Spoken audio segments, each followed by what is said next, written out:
السلام علیکم ورحمۃ اللہ۔ معزز خواتین و حضرات، حکمت سلطان میں خوش آمدید۔ امید کرتے ہیں آپ صحت و ایمان کی بہترین حالت میں ہوں گے۔ معزز خواتین و حضرات، زبان کا بھاری ہونا یا زبان کی لکنت، جسے ثقل اللسان یا ثقل زبان کہہ لیں، یہ مرض دو قسم کا ہوتا ہے۔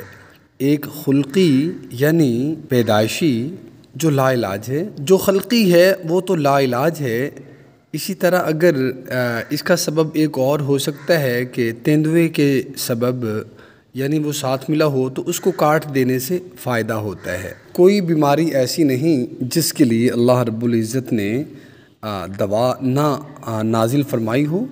اس کے لیے بہرحال آپ نسخہ نوٹ فرما لیں۔ آپ اگر کسی کی زبان میں لکنت ہو، زبان میں ثقل ہو، قبض دور کرنے والی کوئی بھی دوا ہے وہ استعمال کرے، اور اس کے ساتھ ذرا لمبا عرصہ اطریف الاستخدوس یہ استعمال کرے صبح شام، اور اسی طرح جوارش زنجبیل یہ استعمال کرے، اور معجون فلاسفہ، یہ تینوں میں سے کوئی ایک یا دو یا تینوں آپ استعمال کر سکتے ہیں۔ تو انشاءاللہ جو زبان کی لکنت ہے یہ ذرا کچھ عرصہ استعمال کرنا پڑے گی، 2 ماہ، انشاءاللہ اس کے ساتھ بہت فرق پڑ جائے گا۔ البتہ اس کے ساتھ ایک اور نسخہ ہے، وہ ساتھ آپ نے استعمال کرنا ہے۔ وہ کیا ہے؟ بہت معمولی ہے۔ عقر قرحہ لے لیں آپ پنسار سے، اور عقر قرحہ یہ 2 نمبر بھی دے دیتے ہیں، اس کی پہچان بھی آپ کو بتا دیتے ہیں۔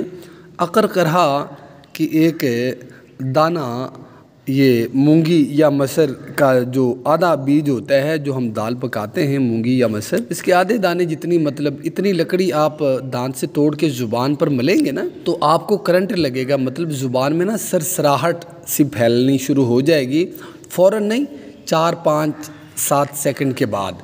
تو اس کا مطلب ہے کہ وہ عقر قرحہ ٹھیک ہے۔ تو آپ عقر قرحہ لیں گے اور اسے پیس لیں گے، پیس کر ایک چٹکی آپ ڈالیں گے شہد کے اندر، وہ شہد ہو، آدھا چمچ شہد ہو، اس میں آپ ڈال لیں، اور بچے کو کہیں کہ اسے اپنی انگلی کے ساتھ اپنی زبان پر ملے، تو پانی منہ سے نکلتا جائے گا، وہ زبان پر جو ہے وہ ملتا رہے روزانہ، یا ایک دن چھوڑ کر دوسرے دن اس کا بھی استعمال آپ نے ساتھ رکھنا ہے۔ انشاءاللہ یہ جو ثقل اللسان ہے، یہ زبان کیا وہ اٹکنا اور رک کے بات کرنا، ایسے مسائل میں یہ بہت زیادہ فائدہ مند ثابت ہوگا۔